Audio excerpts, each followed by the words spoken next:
हाँ, क्योंकि नॉर्मली एक मतलब किसान परिवार से होने के बाद क्योंकि भाई मेरे छोटे थे, दीदी की मेरी शादी हो गई थी, तो सिंगल सोर्स ऑफ इनकम जो था वो खेती का ही था और उसमें भी बहुत ज़्यादा नहीं था कि भाई बहुत एक लिमिटेड हमारे पास ज़मीन है खेती की, तो उसी से हमारा जो भी होता था इनकम वही थी। और फिर मतलब मेरी मदर की भी तबीयत काफ़ी ख़राब थी, भाई बहन हम चारों ही मतलब मेरे पापा ने हमें हमारी पढ़ाई पे बहुत इन्वेस्ट किया है। मतलब मेरी मदर की तबीयत काफ़ी ख़राब थी, किडनी की पेशेंट थी वो, 5-6 साल वो काफ़ी बीमार रही हैं। तो फिर मुझे ये हुआ कि मेरी सिचुएशन ये हुई कि मुझे घर पे ही रहना है, मैं बाहर जा नहीं सकती थी, क्योंकि उनको एक मतलब एक आदमी उनके पास प्रॉपर हर टाइम चाहिए था, दवाई वगैरह के लिए, सारी चीज़ों के लिए। नमस्कार साथियों, यूपीपीएससी डेली न्यूज़ में आपका स्वागत है। मैं हूं अलका पांडे और हमारे साथ हैं आज यूपी पीसीएस 2021 में डीएसपी के पद पर जिनका चयन हुआ है। रैंक नंबर 14वीं मिली हुई है इनको और इनका नाम है आंचल चौहान। आइए हम इनसे पूरे पीसीएस बनने तक की स्ट्रैटेजी को जानते हैं, जैसे कि प्री भी जानेंगे, मेंस की स्ट्रैटेजी और इंटरव्यू को लेकर के। उससे पहले ये सब जानने से पहले हम इनका फैमिली बैकग्राउंड जान लेते हैं और एजुकेशनल बैकग्राउंड भी जान लेंगे।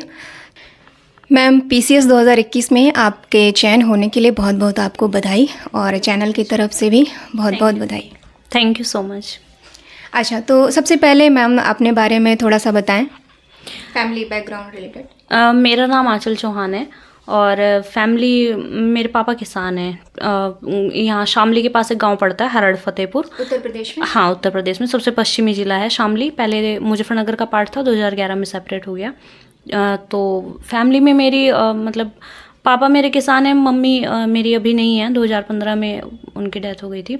उसके बाद दीदी हैं मेरी, उनकी शादी हो गई है, भाई हैं 2 मेरे छोटे, तो इस तरह से। और उसके बाद अगर एजुकेशनल बैकग्राउंड की बात करें तो उसमें मैंने बीएससी किया है अपने ज़िले के ही कॉलेज से, आरके कॉलेज है, आरके डिग्री कॉलेज, वहाँ से। उसके बाद मेरा एमएससी है स्टैटिस्टिक्स से, वो मैंने मेरठ कैंपस से किया है। अच्छा, क्या परसेंटेज रहे हैं आपके हाई स्कूल? कुछ लोग इससे भी मैटर करते हैं, सोचते हैं हमारा परसेंटेज कम है तो हमारा पीसीएस में दिक्कत होगा चयन होने में, तो इन सब रिलेटेड से आप क्या कहना चाहेंगे? नहीं, मैं अपना बता देती हूँ। मेरा बीएससी तक, थ्रू आउट बीएससी तक मेरा सेकंड डिवीज़न रहा है, 50% में मैं शामिल रही हूँ। लेकिन उसके बाद मैंने एमएससी किया है कैंपस से, उसमें परसेंटेज में मुझे लगता है ना कि बहुत ज़्यादा सिर्फ आप कितने इंटेलिजेंट हैं वही चीज़ें मैटर नहीं करती हैं। जैसे स्कूल कॉलेज में क्या होता था कि मेरा जो बीएससी में मेरा कॉलेज था वो 15 किलोमीटर दूर था, क्लासेस भी प्रॉपर नहीं हो पाती थी, तो बहुत सारे मतलब फैक्टर मैटर करते हैं आपके परसेंटेज में। उसके बाद जब हम एमएससी में आए तो एमएससी मेरा हॉस्टल में रहा है, उसमें जाके मेरा 75% आ गया, क्योंकि मुझे माहौल मिला। एक टीचर, हमारी 10 to 5 क्लास चलती थी, वो आप क्लास नहीं छोड़ सकते थे। तो आपकी परसेंटेज के पीछे बहुत सारे फैक्टर मैटर करते हैं, वो कोई बहुत बड़ा हर्डल नहीं है। अच्छा, तो ये हो गया, फिर फैमिली बैकग्राउंड हो गया, एजुकेशनल बैकग्राउंड हो गया। अब हम जानेंगे कि यहाँ तक सफ़र कैसे मैम ने तय किया, कौन सी चीज़ों से गुजरना पड़ा, कहाँ से मोटिवेशन मिला, हम वो सब जानते हैं। तो मैम बताइए कि कहाँ से आपको कैसे मोटिवेशन मिला कि हमें पीसीएस की तैयारी करनी चाहिए और आपने शुरू की वो चीज़ें? पहले जैसे मैंने बताया मैं एमएससी कर रही थी, तो मेन था कि एमएससी करेंगे, पीएचडी कर लेंगे नेट वेट निकाल के। तो मेन स्टार्टिंग से ऐसा कोई मतलब चाइल्डहुड ड्रीम नहीं था कि सिविल सर्विस में जाना है, ना किसी को देखा था जाते हुए। बहुत हद तक अगर मैं कहूँ कि एमएससी में जाने के बावजूद भी, और ऐसा नहीं है कि मैं अकेले इंसान हूँ ऐसी, हम अभी भी गांव देहात में अगर जाके देखेंगे बहुत लोगों को सिविल के बारे में उतनी जानकारी नहीं है। इंटरनेट जब से बहुत ज़्यादा मतलब देखने लगे हैं तब से जानकारी हो रही है। अभी 4-5 साल में सिनेरियो काफ़ी बदल गया है, लेकिन उस टाइम तो ये था कि हाँ बस बीएससी की, एमएससी की, अभी मतलब एमफिल करेंगे और पीएचडी कर लेंगे। तो मेरा जब एमएससी हो गया, 12 में मेरा कंप्लीट हो गया था, उसके बाद क्या हुआ कि मतलब मेरी मदर की तबीयत काफ़ी ख़राब थी, किडनी की पेशेंट थी वो, 5-6 साल वो काफ़ी बीमार रही हैं। तो फिर मुझे ये हुआ कि मेरी सिचुएशन ये हुई कि मुझे घर पे ही रहना है, मैं बाहर जा नहीं सकती थी, क्योंकि उनको एक मतलब एक आदमी उनके पास प्रॉपर हर टाइम चाहिए था, दवाई वगैरह के लिए, सारी चीज़ों के लिए। तो उस टाइम मैंने चीज़ें मतलब सोचने की कोशिश की कैरियर के, ये तो था कि करना तो कुछ है ज़रूर, लेकिन ये तो समझ में आ गया था कि अभी पीएचडी तो नहीं कर पाएंगे, क्योंकि एमएससी के बाद जब हम नेट देते हैं तो जो मैथ वाला नेट हो, मैथ सब्जेक्ट से जो नेट देते हैं वही हमें देना रहता। तो क्योंकि उसके लिए फिर कोचिंग की ज़रूरत पड़ती, दिल्ली आना पड़ता। उस टाइम मैं अफोर्ड नहीं कर सकती थी, ना फाइनेंशियली और ना ही फैमिली की वैसे सिचुएशन को देख के, दोनों में से कोई भी मेरा नहीं था। तो फिर मैंने ये सोचा कि अभी घर से बैठ के कंपटीशन की तैयारी कर लेंगे, और फिर मैंने बहुत सारे विकल्पों पे विचार किया, एसएससी पे या बैंक पे।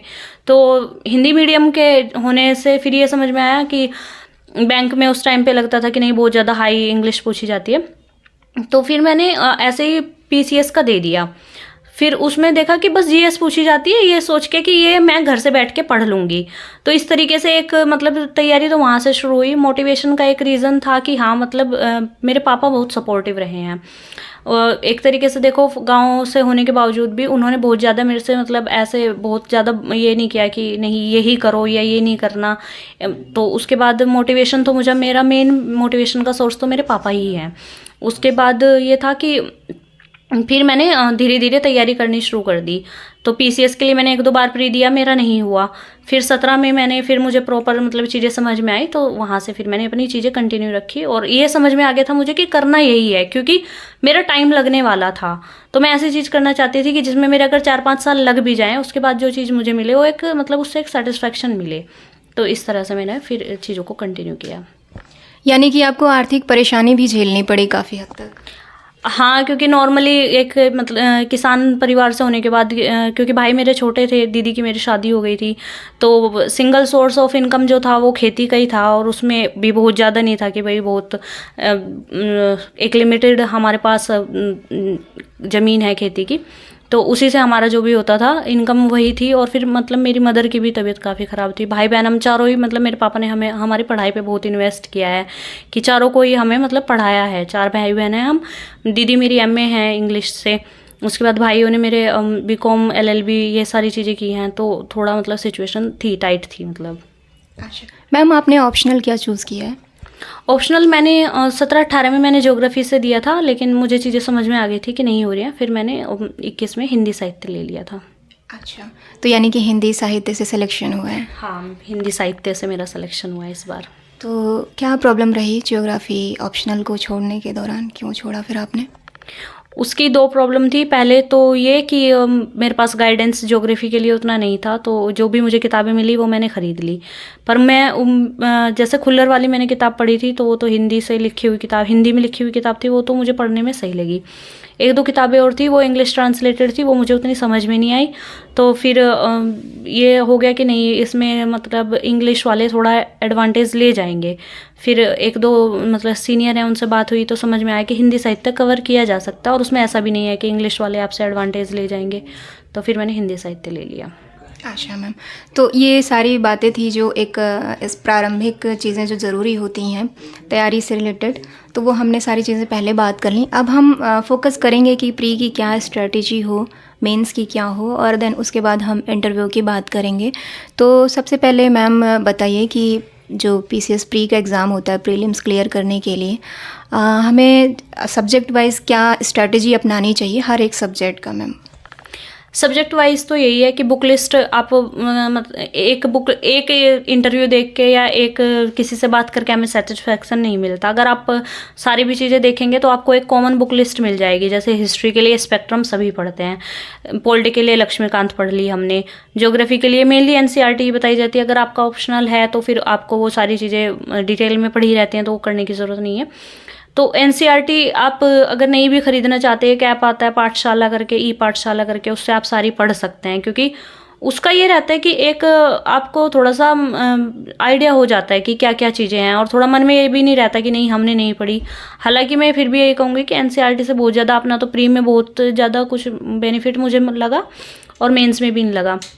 मेन ये है कि प्री के लिए तो आप जितने ज़्यादा टेस्ट सीरीज़ लगा सकें उतने ज़्यादा लगाएं। ल्यूसेंट की एक किताब आती है, अगर आप उसका एनिशेंट हिस्ट्री पढ़ लेंगे और मेडिवल पढ़ लेंगे तो वो काफ़ी आपके क्वेश्चंस वहाँ से अभी भी कवर हो जाते हैं।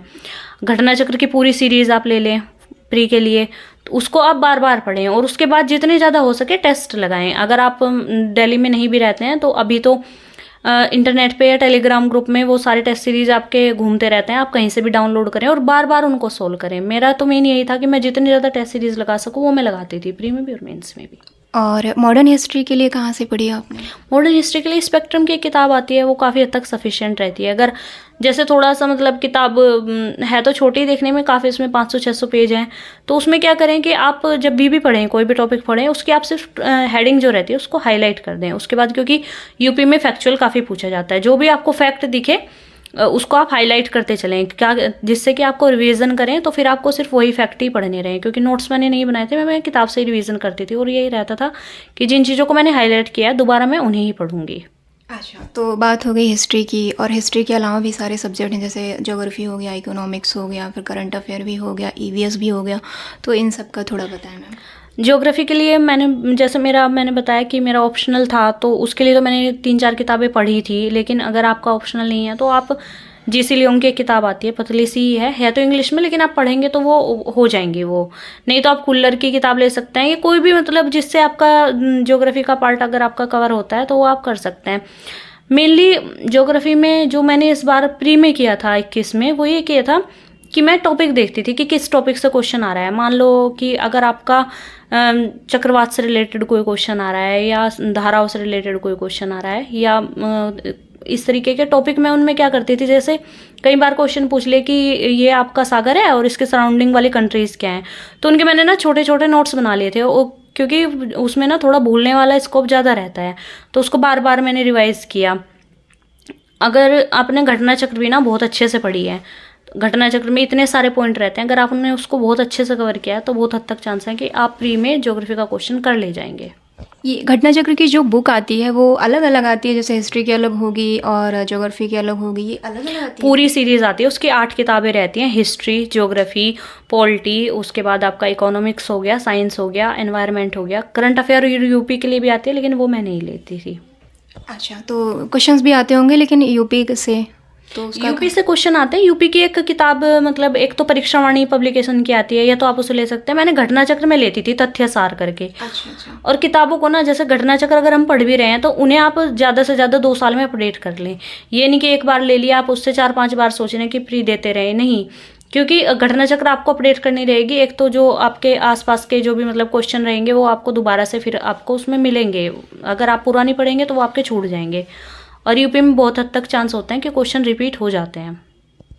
तो जैसा कि आपने सुना कि प्री के लिए जो घटना चक्र की 8 सीरीज़ है वो 8 सीरीज़ आप ले सकते हैं, और लूसेंट के लिए मिडिवल भी ले सकते हैं और एंशिएंट भी ले सकते हैं। ल्यूसेंट की पूरी एक किताब आती है, उसमें आपको सारे सब्जेक्ट, ल्यूसेंट की जो किताब आती है वो ज़्यादातर सब बच्चों के पास रहती है, 100-150 रुपये की किताब आती है। उसमें आपका छोटे छोटे उसमें कुछ पेजों में आपका पूरा मतलब वो कवर करा देते हैं एक ही किताब में। और तो ये हो गया। और फिर करंट अफेयर के लिए भी आपने सुन लिया, घटना चक्र ही है ना, और एक तथ्य सार आती है, तो वो सारी चीज़ें आप प्री के लिए पढ़ सकते हैं। तो प्री में अभी सी सैट की बात कर लेते हैं। और हाँ जी मैम, प्री में सी सेट, अगर आपने मैथ्स से अगर आपको थोड़ा सा डर लगता है तो क्या करें कि आप प्रीवियस ईयर वाले जो क्वेश्चन रहते हैं, प्री के लिए हो, मेंस के लिए हो, जीएस के लिए, कोई भी सब्जेक्ट हो, यूपी हो, यूपीएससी हो, एक चीज़ जो ज़रूरी है, वो सबसे ज़्यादा ज़रूरी है कि आप प्रीवियस ईयर क्वेश्चन का एनालाइज करें, और वो बहुत अच्छे से करें। क्योंकि अगर आप उनको सॉल्व कर ले जा रहे हैं तो बहुत हद तक चांस है कि आपका जो पेपर आएगा आप उसको भी सॉल्व कर ले जाएंगे। तो मेनली सी सेट के लिए मैं यही कहूँगी कि पतली पतली सी किताबें आती हैं, वो आप वहाँ से मार्केट से उठा लें, उसमें आपके प्रीवियस ईयर का सॉल्यूशन भी मिल जाएगा, और उसके तरह के या उसके आसपास के क्वेश्चन सोल्व करने की कोशिश करें। मैथ्स में या संप्रेषण वाले या हिंदी वाले, अगर आप उन क्वेश्चन को कर ले जा रहे हैं तो बहुत हद तक चांस है कि आप सी सेट में कर ले जाएंगे। और ये मतलब मैं बहुत जोर दे के कहना चाहूँगी ये बात कि सी सेट के क्वेश्चन जरूर लगाएं, क्योंकि बहुत सारे बच्चे ऐसे होते हैं जिनका जीएस निकल जाता है, सी सेट रुक जाता है। सी सेट को हल्के में बिल्कुल ना लें, वो क्योंकि वो वाकई में बहुत बड़ा रोल प्ले कर देता है। कई बार अपने घर से प्रैक्टिस करके जाएं, ये नहीं कि नहीं वहीं जाके देख लेंगे। भले ही आपका कोई भी बैकग्राउंड है, आपको कुछ भी लग रहा है, 2 पेपर तो फिर भी कम से कम सोल्व करें। अच्छा मैम, तो ये सी सैट की भी बातें होंगी। अब कुछ लोग जानना ये चाहते हैं, जैसे कि जब हम बैठे हैं एग्जामिनेशन हॉल में, उस समय हमारी क्या स्ट्रेटेजी होनी चाहिए, या हम पहले से डिसाइड तो करेंगे ना कि 150 क्वेश्चन है, उसमें हम कितना मिल जाए हमें तो हम सेफ जोन में रहेंगे, वो थोड़ा बता दीजिए। हाँ, ये मतलब ये चीज़ें आपको बहुत अपने एग्ज़ाम हॉल में जाने से पहले सोच के जानी है। भले ही आपका पेपर कैसा भी आए, ये नहीं है आपका 2, 4, 5 क्वेश्चन का वेरिएशन हो सकता है। मान लो पेपर टफ आ गया तो आपका 5 क्वेश्चन आप कम अटेम्प्ट करें। पेपर अगर आपको लग रहा है कि आप सही से खींच ले जा रहे हैं तो आपका 5 क्वेश्चन ज़्यादा करें। लेकिन ये नहीं कि हम अपने रूम पे तो बैठ के सोल्व कर रहे हैं, 130 क्वेश्चन हम अटैम्प्ट कर रहे हैं और पेपर टफ आ गया और हम सोल्व कर रहे हैं 90 क्वेश्चन। ये चीज़ें मतलब आपको माइंड सेट तैयार करके जाना पड़ेगा, क्योंकि अगर आप 90 ही क्वेश्चन सोल्व करेंगे, नेगेटिव मार्किंग है, आप बाहर हो जाएंगे। आप कोशिश करें ज़्यादा से ज़्यादा क्वेश्चन अटैम्प्ट करें। और मैं ये चीज़ हर बार खुद से कह के जाती थी प्री से पहले कि मेरा टारगेट रहता था ज़्यादा से ज़्यादा क्वेश्चन अटैम्प्ट करने का। मैं 135 की रेंज में क्वेश्चन अटैम्प्ट करती थी, क्योंकि अगर मतलब हम स्ट्रेटजी देखें भी, आपका अगर गलत जाता भी है तो मैं सोच के जाती थी कि अगर मेरे 30 गलत हो गए 135 में से, तो मेरे नेगेटिव को बैलेंस करके 90 की रेंज में मेरा हो जाएगा, और उतने के आसपास ही आपका कट ऑफ रहता है हर साल। तो कट ऑफ प्री मेरा मतलब 17 में मैंने पहली बार निकला था, उसके बाद से मेरा प्री नहीं रुका किसी भी, मतलब मैंने आरओ का भी दिया है, वो भी मैंने प्री निकाला है, इसका भी कंटिन्यूअस निकाला है। तो उसके 2-3 रीज़न हो जाते हैं। एक तो आप टेस्ट सीरीज ज़्यादा से ज़्यादा लगाएं, और अपना माइंड आप पहले से तैयार करके जाएं कि आपको कितने क्वेश्चन प्री में अटैम्प्ट करने हैं। ये मैंने 1-2 मतलब मेरे फ्रेंड है, मैंने उन्हें बताया भी है कि आप यहाँ से रूम से ही सोच के जाएं कि आपको इतने ज़्यादा से ज़्यादा क्वेश्चन अटैम्प्ट करने हैं, क्योंकि नेगेटिव मार्किंग होगी। और ये होता नहीं है कि अगर मान लो आपकी कट ऑफ एक साल 92 पे चली गई है तो अगले साल 72 पे चली जाएगी। 92, 94, 80, 85 से 95 की रेंज के बीच में आपकी हो जाती है वो। तो इस तरीके से आप तैयार करके जाएं। अच्छा मैम, ये आपका अटेम्प्ट किस नंबर का था? मेंस प्री तो आपने बताया 17 से ही निकल जा रहा है। मेंस आप मेंस में कितनी बार बैठे हैं? मेंस मैंने 17 में दिया था, 18 में दिया था, 19-20 में मैं मतलब एग्जाम ही नहीं दिया था। एक तरीके से हो गया था कि मतलब चीज़ें कंटिन्यू करनी थोड़ी मुश्किल हो जा रही थी। उसके 2-3 रीज़न थे। कोविड हो गया था, कोविड लग गया था, लॉकडाउन लग गया था, सारी चीज़ें तो बहुत डिस्टर्ब हो गई थी। तो फिर मैंने 18 की मार्कशीट आई थी 2021 के जनवरी में। फिर मैंने मार्कशीट देखी तो एक फिर उससे उम्मीद जगी कि नहीं, ऑप्शनल अगर हम बदलेंगे और थोड़ा और एफर्ट करने की मुझे ज़रूरत लगी। तो ये मेरा मेंस के क्रम में तीसरा प्रयास था, इंटरव्यू ये मेरा पहला था। अच्छा मैम, अब जैसे बाकी लोग हैं पढ़ने, जो भी पढ़ाई कर रहे हैं, कुछ लोग उनमें से ऐसे होते हैं कि वो मेंस की भी तैयारी साथ साथ लेकर ही चल रहे होते हैं। प्री के साथ ही वो मेंस के भी आंसर राइटिंग प्रिपेयर करते हैं। लेकिन कुछ लोग ऐसे भी होते हैं कि वो रिज़ल्ट का वेट करते रहते हैं कि हाँ पीसीएस का रिज़ल्ट आएगा और फिर जब हमें लगेगा हमारा सिलेक्शन हुआ है तो हम मेंस की तैयारी करेंगे। उनके लिए आप क्या कहना चाहेंगे? देखिए, अगर मतलब हमने प्री दिया है, किताबें तो हमारी प्री और मेंस में बहुत हद तक सेम ही रहती हैं। कुछ किताबें रहती हैं वो अलग से पढ़नी रहती है, जैसे सोसाइटी वगैरह का पार्ट, तो उसमें इतना ज़्यादा टेक्निकल चीज़ें होती नहीं हैं। तो अगर आप मतलब ये अगर आप पेपर दे रहे हैं और आपको चीज़ों को पता है, आप एनालाइज करके दे रहे हैं, आपको पेपर में बैठते बैठते ये पता चल जाएगा कि आपका प्री हो रहा है या नहीं हो रहा है। फिर भी अगर आप रूम पे आए वापस, बहुत ज़्यादा मतलब ये जो कोचिंग वाले निकालते हैं तो किसी किसी के में तो 10-12 क्वेश्चन का भी डिफरेंस आ जाता है, तो उस पर बहुत ज़्यादा रिलाई करने की ज़रूरत नहीं है। अगर आपको लग रहा है कि आप कट ऑफ के आसपास भी हैं तो आप तैयारी शुरू करें। उसके 2 कारण हैं। अगर आप अभी करेंगे, अगर आपका क्वालिफाई हो गया तो आपको वो इस साल फ़ायदा देगा, और अगर आपका नहीं हुआ, बाई चांस ऐसा हुआ, तो आप उस प्रेशर को लेना सीख जाएंगे। टेस्ट ले मतलब आंसर लिखना सीख जाएंगे, तो वो अल्टीमेटली आपको, क्योंकि एग्ज़ाम निकालना ही है, वो आपको अगले साल हेल्प करेगा। टाइम ना वेस्ट करें, प्री के बाद बिल्कुल भी टाइम ना वेस्ट करें। अगर आपको लग रहा है कि आप 1% भी क्वालिफाई कर रहे हैं तो तुरंत से लग जाएं, आप तुरंत से अपना आंसर राइटिंग करना शुरू कर दें, 1-2 दिन का रेस्ट करके बस। अच्छा, तो अब प्री की स्ट्रैटेजी पूरी फाइनली आपने देख ली। इस तरह से आपको कौन सी बुक्स लेनी है, कैसे पढ़ाई करनी है, वो आपने समझ लिया। अब हम बात करेंगे मेंस पर। तो मेंस के लिए मैम जैसे पेपर है, हिंदी का पेपर है, एस्से का पेपर है, तो सबसे पहले एस्से के बारे में बताएं कि एस्से के लिए आपने कौन सा सोर्स लिया, कैसे पढ़ाई की, कौन सी बुक्स ली, किस वेबसाइट से, किस यूट्यूब चैनल से या टेलीग्राम से, किसी के नोट से, वो सारी बातें बताएं एस्से के बारे में। ऐसे के लिए मेनली तो क्योंकि मैं न्यूज़पेपर पढ़ना, हमारे घर में पहले से न्यूज़पेपर आता था, तो न्यूज़पेपर पढ़ना मुझे कभी, न्यूज़पेपर हिंदी मीडियम के लिए दैनिक जागरण का जो नेशनल एडिशन आता है, अगर आपके आसपास आप गांव से हैं या मतलब दिल्ली से बाहर के हैं तो नेशनल एडिशन आपको नहीं मिलेगा। उसके लिए आप क्या कर सकते हैं, आप ऑनलाइन उसको परचेज कर सकते हैं। टेलीग्राम पे बहुत सारे ग्रुप हैं जो आपको 15-15, 20-20 रुपये में सब्सक्रिप्शन देते हैं।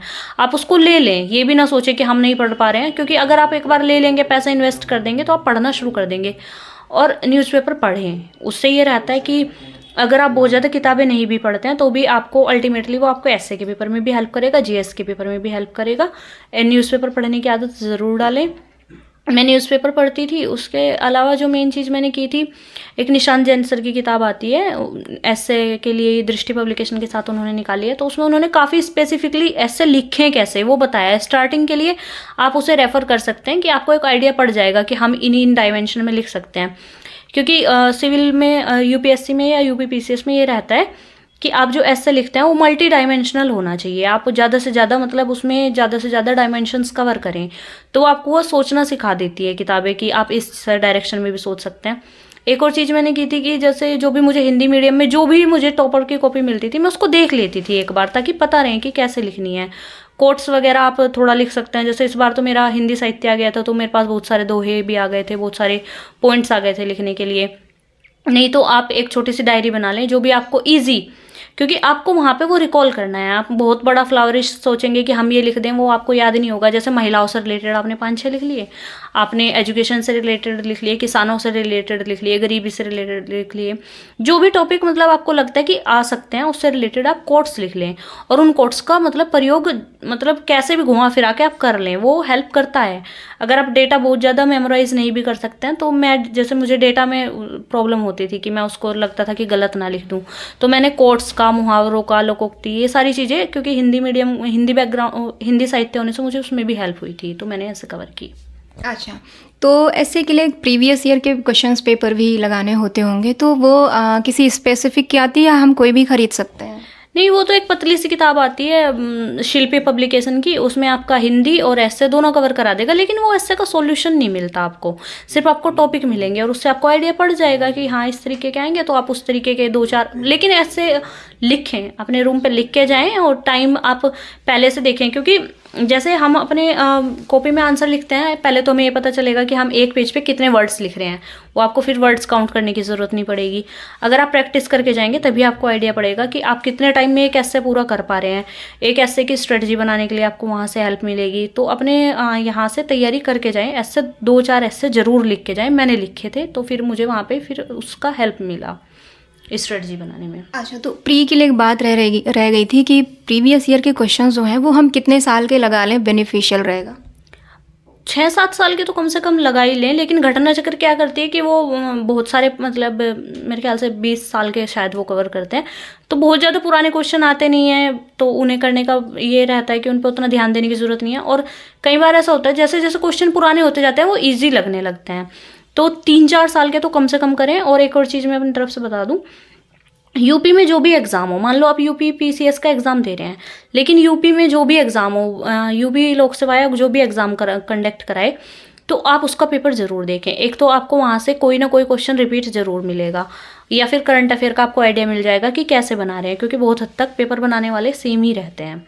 तो वो ज़रूर आप लगाएं कि जो भी कोई मतलब यूपी में पेपर हो रहा है, एक बार आप उसका सॉल्यूशन देख लें। यूट्यूब पे डाल देते हैं वो तुरंत ही, कुछ लोग मतलब कुछ चैनल वाले होते हैं वो डाल देते हैं, तो आप वहाँ से कवर कर लें। अच्छा, तो ऐसे भी हो गया। अब बात आती है हम हिंदी की, तो हिंदी के लिए क्या आपने सोर्स फॉलो किए? हिंदी के लिए मेन तो मैंने हरदेव भारी की किताब आती है वो मैंने पढ़ी थी, और एस कुमार सर का चैनल आता है, वो आपको पत्र चैनल है यूट्यूब पे, उन्होंने वो आपका पत्र बहुत अच्छे से कवर करा देंगे। पत्र वाला जो लेटर वाला जो पार्ट होता है वो आप आरओ के लिए भी अगर करते हैं तो मैं रिकमेंड अपनी तरफ से करूँगी उस चैनल को ज़रूर देखें, क्योंकि एक बार आप लेटर वहाँ से करना सीख जाएंगे तो फिर लेटर आपके लिए हर्डल नहीं रहेगा। तो उनकी एक किताब भी आती है, घटना चक्र की एक किताब आती है, तो इनसे मैंने कवर किया हिंदी। अब बात करते हैं जीएस पेपर 1 की, उसके बारे में वो उसका हम कहाँ से स्ट्रैटेजी उठाएं, मतलब कोई बुक्स फॉलो करें या नोट्स किसी के?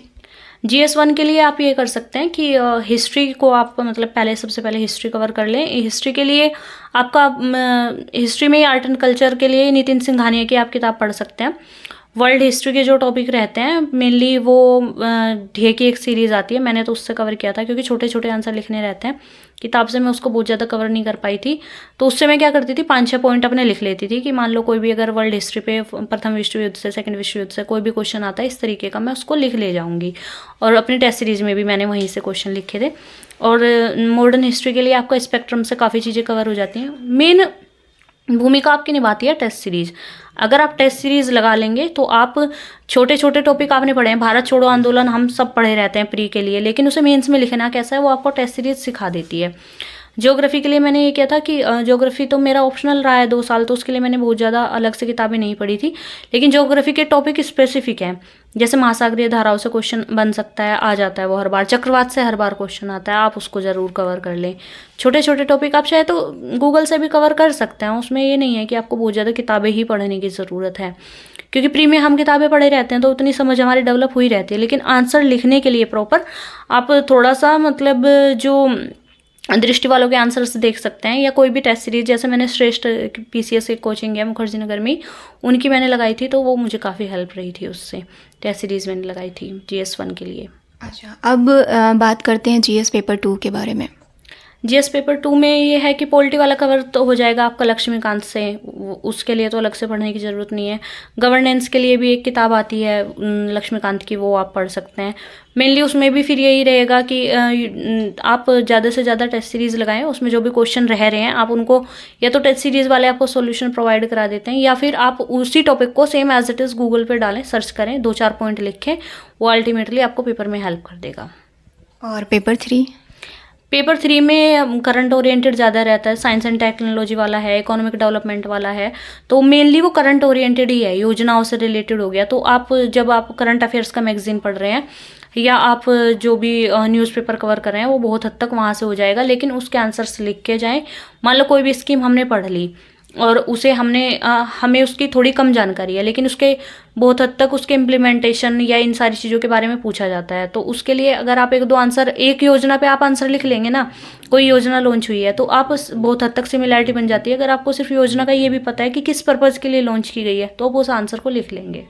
अच्छा, पेपर नंबर 4 की बात करें तो? पेपर 4 के लिए लेक्सिकन की हिंदी, लेक्सिकन की किताब आती है, क्रॉनिकल पब्लिकेशन की, हिंदी मीडियम में। क्रॉनिकल तो लोगों ने सुना हुआ है, जो लेक्सिकन बता रही, थोड़ा उसको स्पेलिंग बता दी, क्योंकि लोगों ने पहली बार शायद सुन रहे होंगे तो। LAXICON, लेक्सिकन नहीं, जो एथिक्स के लिए पढ़ रहा है वो सब जानते हैं। लेक्सिकन पढ़नी मतलब काफ़ी फेमस किताब है लेक्सिकन की, तो उसके आप जैसे जो लोग नए अभी स्टार्ट ही करेंगे ना, तो आप बस ये कहें जाके कि लेक्सिकन की किताब ले लें, लेक्सिकन बोलेंगे, वो किताब बुक वालों को भी आजकल सबसे ज़्यादा पता रहता है। अच्छा। वो अगर आप उनसे कहेंगे ना एथिक्स के लिए किताब चाहिए, वो तुरंत ही आपके सामने 2 ही किताबें रखते हैं, लेक्सिकन की और एक और पब्लिकेशन की आती है। लेकिन मैंने लेक्सिकन से ही मेनली अपना जो है कवर किया था। उसमें पीछे टेस्ट सीरीज भी सॉल्व करके रखते हैं, तो आप वहाँ से टेस्ट सीरीज भी थोड़ा, सॉरी टेस्ट सीरीज नहीं, केस स्टडी, तो वो भी दिए रहते हैं, तो वो केस स्टडी भी मैंने वहाँ से किया था। तो ये बात हो गई पेपर 1, 2, 3, 4। अब हम बात करते हैं कि इंटरव्यू के लिए, हाँ, जैसे मॉक आपने दिया होगा, तो कितने मॉक्स दिए आपने, क्या वहाँ से आपको मिला, क्या फ़ायदा हुआ मॉक देने से? तो वो मॉक की बात बताइए, और उससे इंटरव्यू हॉल में जाने से पहले क्या स्ट्रेटेजी हो वो थोड़ा बताइए। मॉक देना तो मैं ये कहूँगी कि ज़रूरी है। एक तो हम अपने बॉडी लैंग्वेज, अपने हैंड मूवमेंट्स, बेसिक चीज़ें बहुत सारी, अगर आपको लगता है कि इन सारी चीज़ों में आपको समस्या आ रही है, तो आप मॉक टेस्ट लगाएं। मॉक टेस्ट में ज़्यादातर कोचिंग वाले पैसे नहीं लेते हैं, वो सिर्फ मतलब आपको जाना रहेगा, वहाँ पे आप दे सकते हैं। मैंने 3-4 मॉक इंटरव्यू दिए थे, मतलब जितना मुझसे ज़्यादा हो सका मैंने देने की कोशिश की थी। जो मेरा लास्ट मॉक था, उसी में जब मुझे पैनल ने बोला कि नहीं अब आप मतलब ना दे, तब मैंने बंद कर दिया था। थोड़ा मेरे पास टाइम भी था, लेकिन अगर आपके पास टाइम नहीं भी है फिर भी, क्योंकि हम डेली में तो उतना साड़ी वाड़ी नहीं पहनते, लड़के भी कोट पैंट पहन के नहीं बैठते हैं, कम से कम आप अपने कपड़ों में ही कंफर्टेबल हो जाएंगे।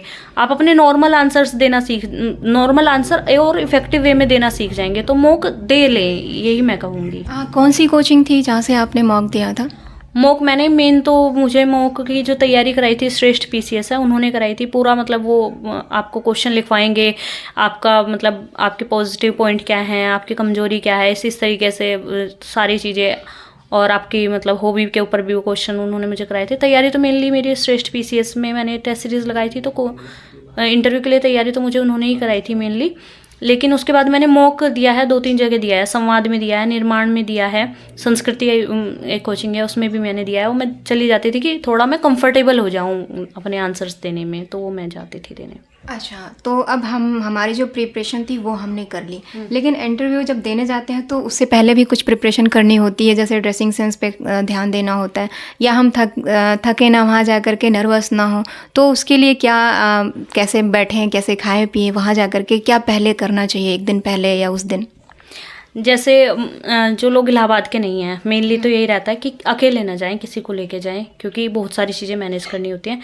कपड़े आप जब मैंने बताया कि मॉक हम दे रहे हैं तो उसमें हमारा फाइनल हो जाता है कि हमें क्या पहनना है, फिर भी सेफ्टी के लिए 2 जोड़ी कपड़े ज़रूर लेके जाएं। एक तो जो आपको पहनना है वो डिसाइडेड है, फिर भी बैकअप के लिए, क्योंकि वहाँ जाके कुछ ऐसी सिचुएशन हो जाती है कि ठीक है आप नहीं कंफर्टेबल फील कर पा रहे हो, उस दिन आपको कोई ऐसा कुछ गिर जाता है, आपके कपड़े ख़राब हो जाते हैं, तो आप बैकअप के लिए 1 जोड़ी कपड़े एक्स्ट्रा लेके जाएं।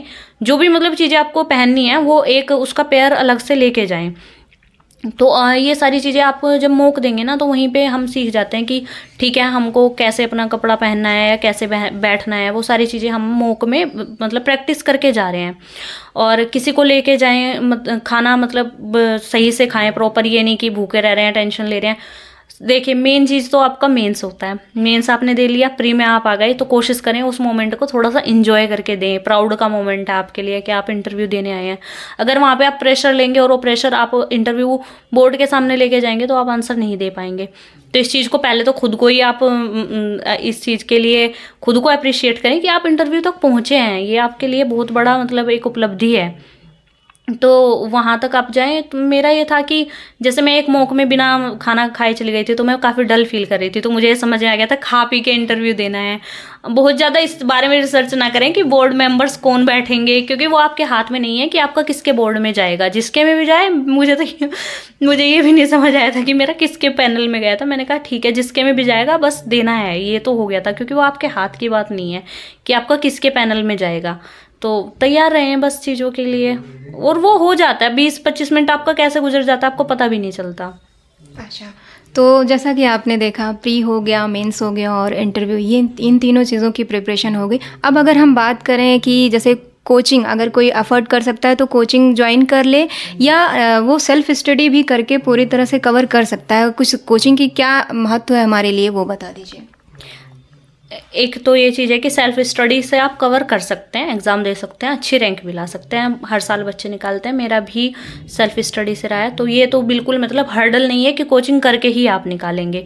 दूसरी बात कि अगर आपको करनी है, आपको फाइनेंशियल, ये समझ लें कि ये तैयारी 1 साल की या 2 साल की नहीं होती। कई बार ये रहता है कि मान लो अगर आपका फर्स्ट अटेम्प्ट में अगर आपका सिलेक्शन हो भी गया, आपको रैंक इंप्रूव करनी है, तो हो सकता है ये तैयारी आपकी 3-4 साल चले।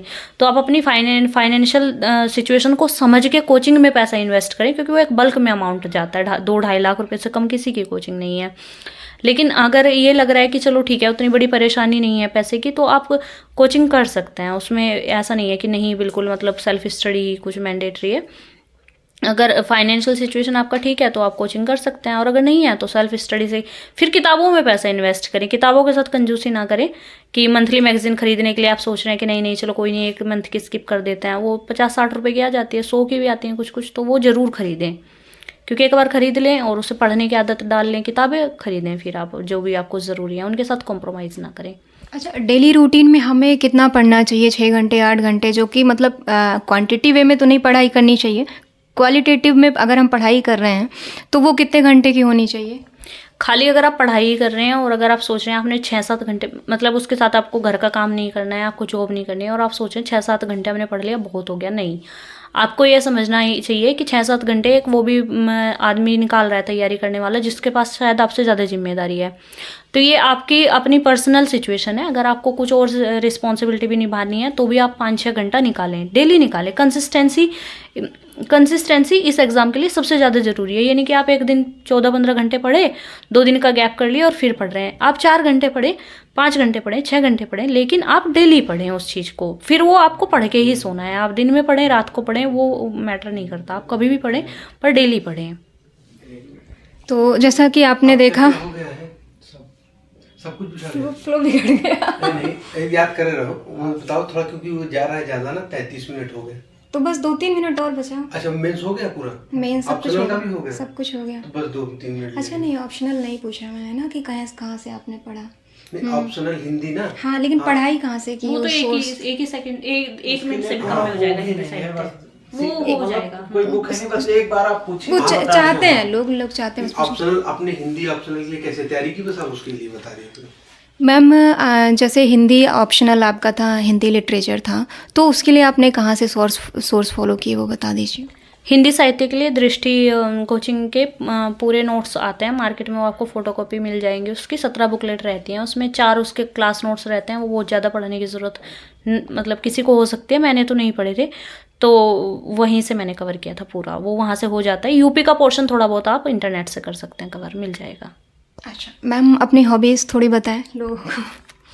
हॉबीज़ पैनल का तो यही बताया था कि हाँ डायरी लेखन है, लेकिन हॉबीज़ ऐसे बहुत ज़्यादा कुछ मतलब अभी कुछ खास पता नहीं क्या है। अच्छा कभी कठिनाई भी आई होंगी पढ़ने के दौरान, मतलब कभी लोग हताश निराश हो जाते हैं जब नहीं हो पाता है 1 बार में 2 बार में, तो उस दौरान कैसे मोटिवेट होती थी, या कोई हो जाए?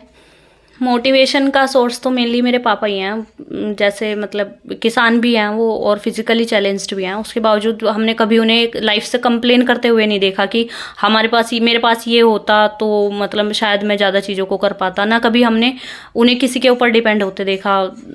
मेन सोर्स तो मेरा मोटिवेशन का मेरे फादर ही रहे हैं। और दूसरी बात यह है कि अगर आप तैयारी करना शुरू कर दें, एक बार आपने 1-2 साल दे दिया है तो आप इम्प्रूवमेंट करें, छोड़े नहीं। क्योंकि आप किसी भी चीज़ में चले जाओ, आप बिजनेस कर लो, आप प्राइवेट जॉब कर लो, एफर्ट आपको हर जगह लगाना पड़ेगा और 3-4 साल आपको इस्टेब्लिश होने में लग जाएंगे। उससे अच्छा है कि अगर आपने यहाँ पे टाइम दे दिया है तो उस पर आप अपना इम्प्रूवमेंट पे ध्यान दें, छोड़ के भागने की कोशिश ना करें। मैम कभी कभी लाइफ में ऐसा भी होता है, तैयारी करें, घर वाले तो पूरा ही सपोर्ट करते हैं, लेकिन कुछ रिश्तेदार हैं या पड़ोस के लोग हैं, वो लोग ताने मारते हैं कि इतने दिन से पढ़ाई कर रही है या कर रहा है, उसका कुछ हो नहीं रहा है, बिन मतलब का पैसे वेस्ट हो रहा है, बाहर रह रही, ऐसा कुछ, इसके बारे में क्या कहेंगी? देखिए स्ट्रेस तो होता है। पहली बात तो ये कि इसमें मेरे पापा का बहुत बड़ा रोल रहा। किसी ने क्या कहा, पहली बात तो वो खुद ही जवाब दे देते थे। और दूसरी बात, अगर मतलब मेरे पास कोई किसी ने मेरे से पूछ भी लिया, आप पहले ये देखें कि कहने वाला कौन है, उसने क्या किया है अपनी लाइफ में जो आपसे कोई ऐसा सवाल पूछ रहा है। अगर आपको लग रहा है कि हाँ कोई सही सवाल है तो आप फिर खुद से भी पूछें कि आप क्यों नहीं, मतलब अभी इतना टाइम क्यों लग जा रहा है। ऐसा नहीं है कि वजह अलग अलग हो सकती हैं सिलेक्शन देर से होने की, एक ही वजह नहीं होती कि बस नहीं हम मेहनत नहीं कर रहे हैं। बहुत सारी वजह हो सकती हैं। आपने बहुत मेहनत किया है लेकिन आप एग्ज़ाम में जाके शायद अपनी स्ट्रेटजी सही से नहीं कर पाए, तो ऐसा नहीं है कि आपके अंदर ही कमी है। बहुत आउटर फैक्टर भी मैटर करते हैं। आपकी तबीयत खराब हो जाए एग्ज़ाम से पहले तो टाइम लगता है, लेकिन अगर आप लगे हुए हैं तो आपको सबसे ज़्यादा जवाब खुद को देना चाहिए कि हम क्या कर रहे हैं और कब तक हमारा सिलेक्शन होगा। जब आप खुद को सेटिस्फैक्ट्री आंसर दे लेंगे, बाहर के लोग बहुत मैटर नहीं करते फिर। अच्छा मैम, अब बात करते हैं मैम, जैसे कि जो लोग देख रहे हैं, तैयारी कर रहे हैं, कुछ लोग पुराने लोग होंगे, कुछ नए लोग होंगे, तो उनको कुछ आप मैसेज देना चाहें अपनी तरफ से? पुरानों के लिए तो मैं यही कहूँगी, ज़्यादा से ज़्यादा टेस्ट सीरीज़ लगाएं प्री और मेंस के लिए। प्री के लिए क्वेश्चन सॉल्व करें और मेंस के लिए बहुत ज़्यादा से ज़्यादा लिखने की प्रैक्टिस करें। नयों के लिए मैं ये कहूँगी थोड़ा मतलब किताबें पढ़ें, पहले एनसीईआरटी पढ़ें, स्पेक्ट्रम पढ़ें, जो भी मतलब आपकी स्टैंडर्ड बुक लिस्ट है एक बार उसको आप पढ़ लें, न्यूज़पेपर पढ़ने की आदत डालें और उसके बाद धीरे धीरे आप अपना टेस्ट सीरीज़ लगाना शुरू करें। अच्छा मैम, तो आपने देखा जैसे कि सारी स्ट्रेटजी आपको मिल गई। मैं आशा करती हूँ कि आपके बेनिफिट रहेंगी, ये सारी बुक्स होंगी या नोट्स जहाँ जो भी मैम ने बताएं, तो वो सारी चीज़ें आपके लिए बेनिफिशियल हो, मैं ऐसा मानती हूँ। तो मैम सबसे पहले आपका बहुत बहुत धन्यवाद, आपने बहुत समय दिया, हमें अपना कीमती समय दिया। चैनल की तरफ से भी आपको बहुत बहुत धन्यवाद ma'am. Thank you so much, आप लोग भी टाइम निकाल के आए, आपको भी थैंक यू। अच्छा, तो आपने देखा ये, और स्ट्रेटजी फॉलो कीजिए, पढ़ाई कीजिए, निरंतर तैयारी कीजिए। और अगर ये वीडियो आपके लिए हेल्पफुल रही हो तो लाइक ज़रूर कर दीजिए, क्योंकि हम उससे मोटिवेट होते हैं। और चैनल को सब्सक्राइब कर लीजिए, बेल आइकॉन को प्रेस कर दीजिए, जिससे कि सारी नोटिफिकेशंस आपको मिलती रहें। और सजेशन के लिए आप हमें कमेंट बॉक्स में ज़रूर सजेशन दिया करें, ये भी बहुत बेनिफिशियल रहता है हमारे लिए। आपने अपना समय दिया, बहुत बहुत धन्यवाद। नमस्कार।